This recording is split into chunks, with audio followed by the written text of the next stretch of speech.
Please turn your Bible to Deuteronomy chapter 22. That can be found on page 164 if you're using the Pew Bible in front of you. Deuteronomy 22. Moses continuing to prepare the people of Israel to enter into the promised land across the Jordan, giving them a recounting of the law that has already been given in summary form. Here in chapter 22, there's a collection of various laws. And each one of these is worth a good deal of contemplation that we do not necessarily have time for in the simple exposition before this reading. But I will give you a brief summary here. Speaks of kindness to animals in a couple of these. He talks about the ox that is in danger. He also speaks of a bird's nest. Taking the mother along with the eggs is not permitted, just like boiling a young goat in its mother's milk is not permitted. There is a kindness that must be symbolized in the way we treat animals.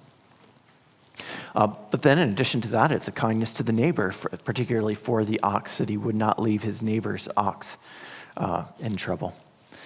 Also, in verse 5, it forbids cross-dressing.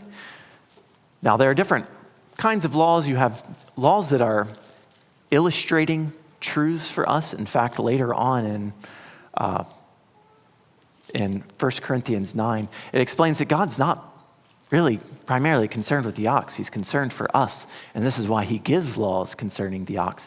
However, there are other laws that are not primarily illustrations or ceremonies, but are telling us something that really is an eternal command. There's a difference between man and woman, and in verse 5, when it forbids cross-dressing, this is not something that is just ceremonial for them, something for us as well. God describes it as an abomination. This is something that he hates. It does not describe mere ceremonial infractions as abominations, but describes those things which are truly wrong, as things that he hates. Now, in our day, people cross-dress very frequently, even in small ways in the way that they dress, adopting things of the opposite sex. And it's very common to think that there are a lot of exceptions to this rule, especially when it would come to acting and comedy, that maybe it's okay to dress as the opposite sex for the sake of comedy. The Bible is very clear. This is an abomination to the Lord. Then it goes on and it talks about when you build a new house, making a parapet for your roof.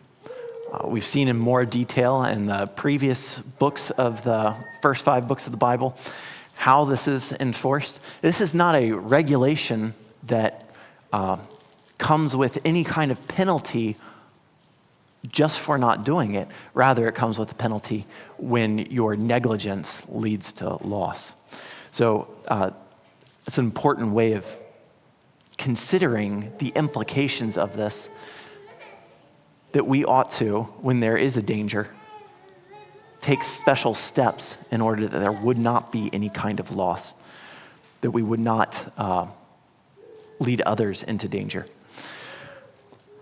Parapet being, like a railing around your roof so that someone would not fall off of it.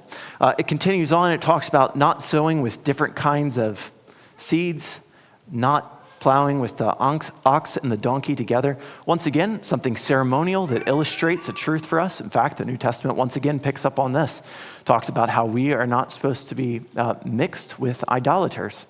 One application that people often make from 2 Corinthians, where it speaks of not being unequally yoked, is in marriage. That's a true application, but it's not even necessarily what 2 Corinthians has in mind. 2 Corinthians has in mind participating in idolatrous practices. So this verse, when it gives us this ceremony, when it gives the Israelites a ceremony, is communicating to us a need to be a holy people, distinct from the world. It talks about the tassels that they must make on their garments. It had explained in Numbers that these were to remind them of the laws of God. You can imagine that if you're dwelling around other people and you see that you and all your people don't just look a little different, but you actually dress differently, it will remind you of the different ways that you must be acting as well. And then he continues on, talks about laws concerning sexual immorality, particularly talks about adultery, how that would be determined, how rape would be determined.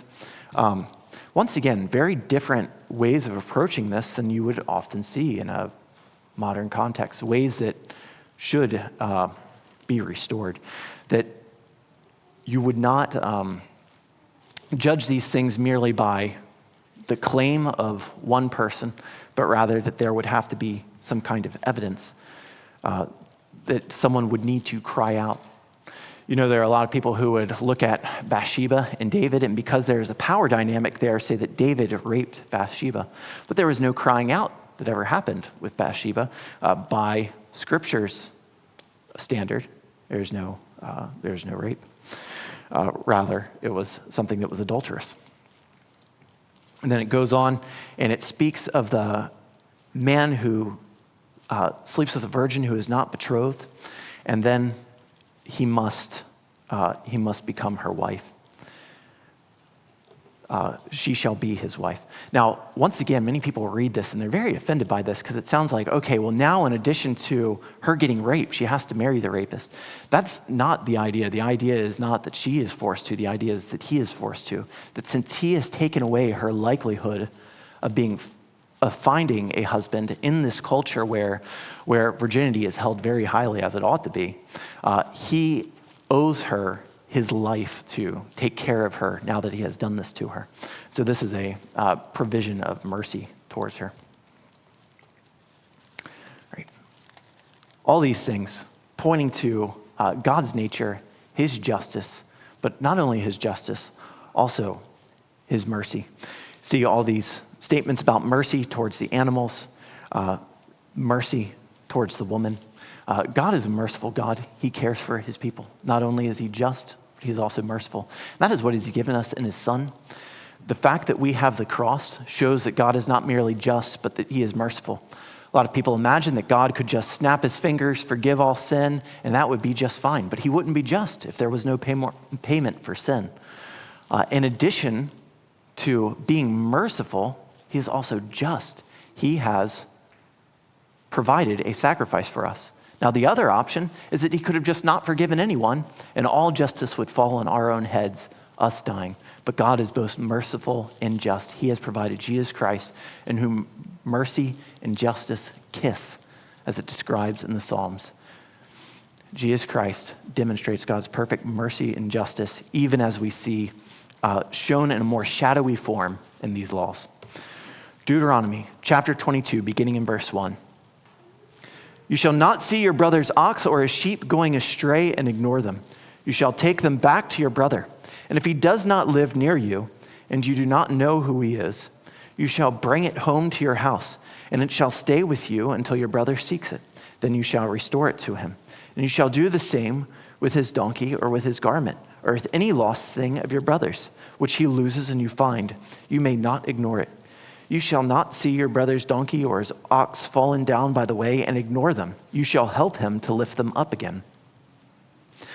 A woman shall not wear a man's garment, nor shall a man put on a woman's cloak, for whoever does these things is an abomination to the Lord your God.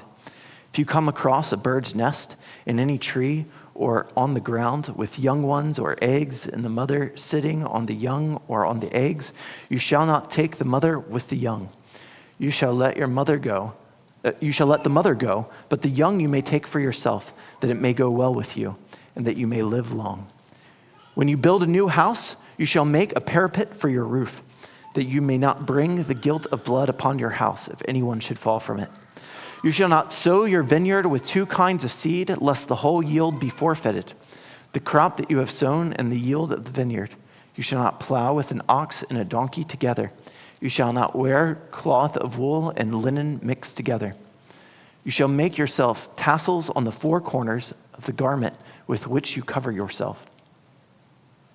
If any man takes a wife and goes into her and then hates her and accuses her of misconduct and brings a bad name upon her, saying, I took this woman, and when I came near her, I did not find in her evidence of virginity, then the father of the young woman and her mother shall take and bring out the evidence of her virginity to the elders of the city in the gate. And the father of the young woman shall say to the elders, I gave my daughter to this man to marry, and he hates her.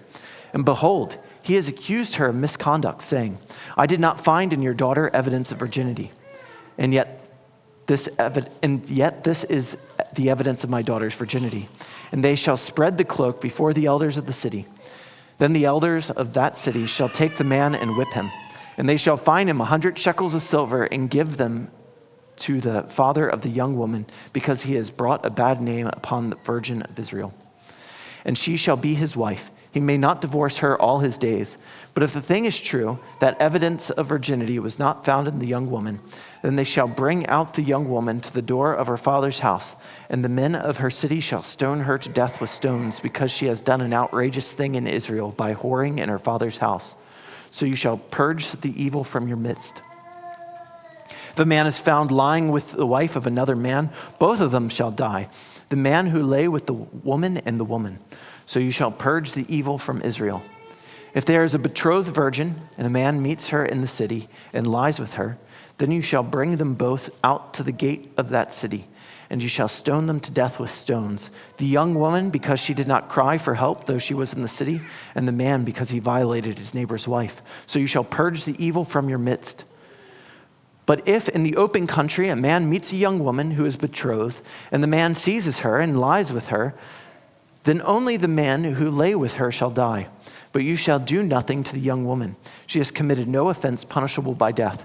For this case is like that of a man attacking and murdering his neighbor, because he met her in the open country, and though the betrothed young woman cried for help, there was no one to rescue her.